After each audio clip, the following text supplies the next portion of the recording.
الحمدللہ رب العالمین والصلاة والسلام علی سید الانبیاء والمرسلین۔ تمام دیکھنے والوں کو جنید اقبال کی جانب سے انتہائی محبت کے ساتھ السلام علیکم۔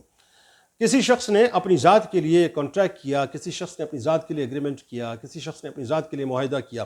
کسی نے یہ سوچا کہ میں اپنی اور اپنی نسلوں کی فلاح و بہبود کے لیے کوئی کام کر جاؤں، جتنا موقع ملا اس کرسی کا استعمال کر جاؤں۔ نتیجہ یہ نکلا کہ اس نے قوم کی ایسی تیسی کر دی، اس نے پاکستان کے ساتھ زیادتی کر دی، اس نے پاکستان کے ساتھ غداری کر دی، اس نے پاکستان کی نسلوں کے ساتھ غداری کر دی، یعنی اپنے ذاتی مفاد کو ترجیح دی اور پاکستان کے مفاد کو ترجیح نہ دی۔ اور تاریخ میں آپ دیکھ لیجئے صاحب، عموماً یہ آواز ملتی ہے، اور یہ آواز بنیادی طور پہ ہر دل کی آواز ہے، ہر پاکستانی کی آواز ہے، ہر پاکستانی کی زبان پہ ایک ہی بات ہے کہ کیا وجہ ہے صاحب کہ لوگ انفرادی طور پہ اپنے تھوڑے سے نفع کے لیے، اپنے ذاتی نفع کے لیے، یا اپنے ذاتی فائدے کے لیے، یا اپنے گھر بار کے فائدے کے لیے قوم کے فائدے کو تباہ کر دیتے ہیں، قوم کے فائدے کو ثانوی حیثیت دیتے ہیں، قوم کے فائدے کو ترجیح نہیں دیتے۔ نتیجہ یہ نکلتا ہے صاحب کہ معاہدہ تو ایک شخص کرتا ہے، کانٹریکٹ تو ایک شخص کرتا ہے، لیکن بھگتتی پوری قوم ہے، اور ایسا تسلسل سے ہمیں دیکھنے کو ملتا ہے اور سننے کو ملتا ہے۔ بلکہ ابھی بھی آپ دیکھ لیجئے صاحب، یہ جو IMF کا بار بار چرچا ہے، بار بار چرچا آتا ہے، وہ کہتے ہیں صاحب کہ انہوں نے کیا، یہ کہتے ہیں صاحب کہ انہوں نے کیا، یعنی ایک دوسرے کے اوپر ملبہ ڈالنے کے علاوہ دوسری کوئی بات نہیں ہے۔ لیکن یہ تو طے ہے نا صاحب کہ کہیں نہ کہیں کسی نہ کسی کا مفاد ضرور وابستہ ہوتا ہے، جس کی وجہ سے نیشن پوری سفر کرتی ہے۔ لیکن آج میں آپ کو تاریخ کے جھروکوں میں ایک ایسا واقعہ بتلاؤں گا، ایک ایسا واقعہ بتلاؤں گا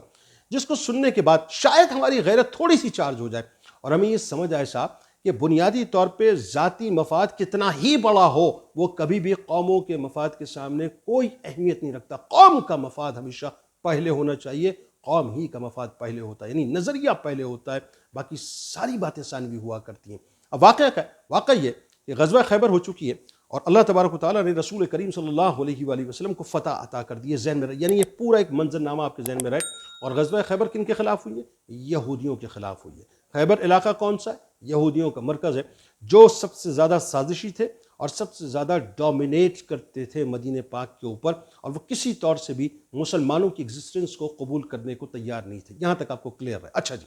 اب جب انہوں نے سرنڈر کر دیا، اور بات یہ ہے کہ سرنڈر کرنے کے بعد ایک معاہدہ صلح جو ہے وہ طے پا گیا، تو وہ سرکار مدینہ صلی اللہ علیہ وآلہ وسلم کی خدمت میں آئے، اور وہ جانتے تھے کہ ہم جن کے پاس جا رہے ہیں وہ رحمت دو عالم صلی اللہ علیہ وآلہ وسلم ہیں۔ اب ایک درخواست انہوں نے سرکار کی بارگاہ میں رکھی، اور درخواست یہ کہ ہم یہاں کھیتی باڑی اور باغات کی دیکھ بھال کا سلسلہ جاری رکھنا چاہتے ہیں۔ یہ درخواست انہوں نے کی، اور اس کے بعد انہوں نے توجیہ یہ دی کہ چونکہ ہم امور زراعت کو بہتر جانتے ہیں، اور آپ کے ساتھ جو صحابہ موجود ہیں وہ اس حوالے سے اس انداز سے اس کو نہیں جانتے، لہٰذا ہم بہتر انداز سے اس کی ٹیک کیئر بھی کر سکیں گے، اور اس کے بدلے میں ہوگا یہ کہ جو بھی، یعنی جتنا بھی اس میں آپ یہ سمجھ لیجیے کھیتی باڑی ہوگی، اس میں جو بھی نفع ہوگا، جو پیداوار ہوگی، اس کا نصف ہم آپ کو دے دیا کریں گے، نصف اپنے پاس رکھ لیا کریں گے۔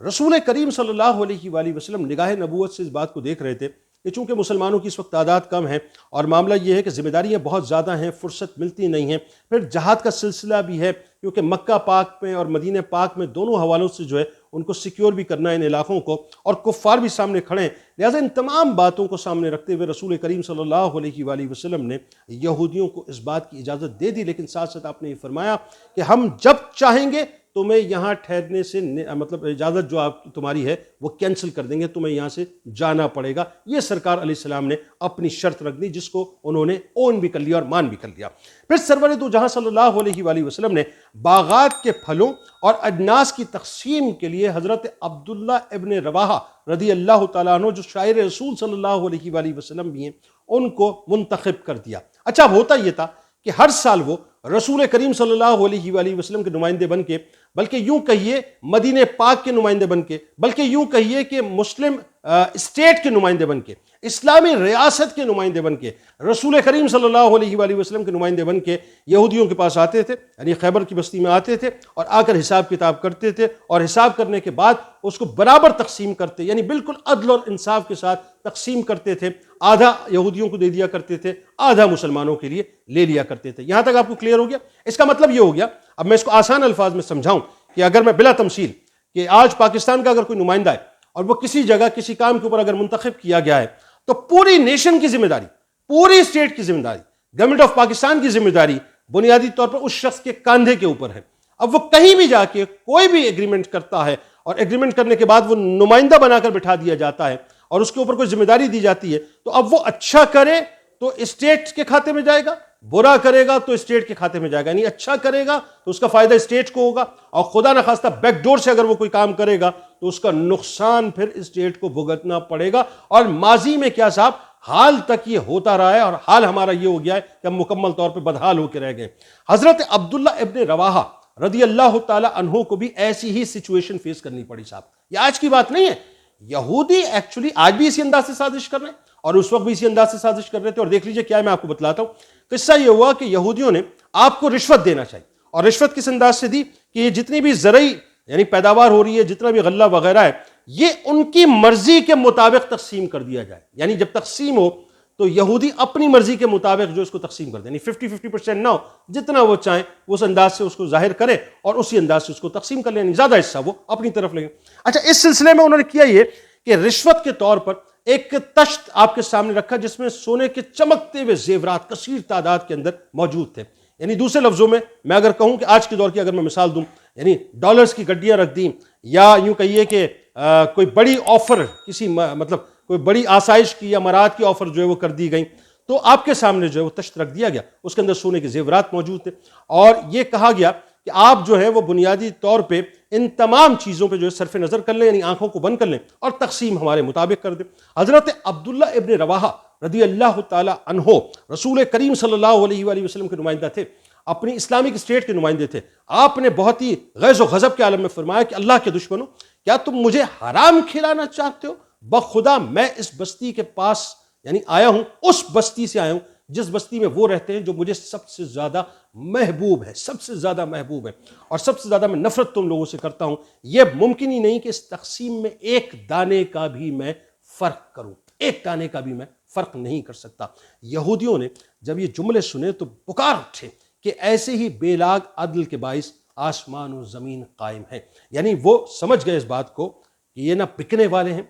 نہ خرید سکتے ہیں ان کو ہم، نہ ان کو ہم کسی قسم کی لالچ دے سکتے ہیں، نہ کسی آسائش کے اندر ان کو ہم پھنسا سکتے ہیں۔ یہ تو مصطفی ہیں، محمدی ہیں صلی اللہ علیہ وآلہ وسلم۔ ان کے نزدیک صرف ایک بات ہے، نظریہ مصطفیٰ صلی اللہ علیہ وآلہ وسلم، اور جس نظریے کے تحت اسلامک اسٹیٹ کو، مدینہ منورہ کو قائم کیا گیا ہے، بنیادی طور پر اس کے مفادات کو سیکیور کرنا۔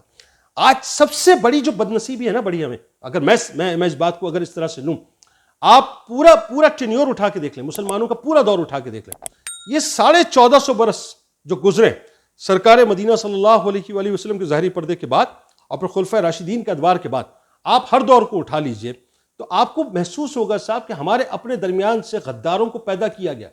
ان کو باقاعدہ پلانٹ کیا گیا، ان کو خریدا گیا، اور مسلمانوں کے مفادات کے خلاف ہی ان کو استعمال کر کے مسلمانوں کو تہس نہس کیا گیا ہے۔ آج بھی صورتحال یہی ہے، شکلیں بدلی ہوئی ہیں، لیکن آپ یوں سمجھ لیجئے وہ جو کریکٹرز ہیں وہ وہی ہیں جو اس وقت بھی تھے اور آج بھی ہیں۔ اور ذہن میں رکھیے گا، مینٹالٹی اس وقت بھی یہودیوں کی وہی تھی اور آج بھی وہی ہے، کیونکہ وہ جانتے ہیں یہ مسلمان چند زیورات کے بدلے، چند ڈالر کے بدلے، چند پوائنٹس کے بدلے، چند مراد کے بدلے آج بھی بک جایا کرتے ہیں۔ اللہ تعالیٰ ہمیں عقل سلیم عطا کرے کہ ہم اپنے ذاتی مفاد کو ایک طرف رکھ کے صرف اور صرف پاکستان کے مفاد کے بارے میں سوچیں اور امت مسلمہ کے مفاد کے بارے میں سوچیں، ورنہ خدا نہ خواستہ ہمارا نام بھی ناموں میں نہ ہوگا۔ اجازت دیجیے اس دعا، اس امید، اس یقین کے ساتھ کہ اللہ تعالیٰ آپ کا، ہمارا، ہم سب کا حامی و ناصر ہو۔ اللہ حافظ۔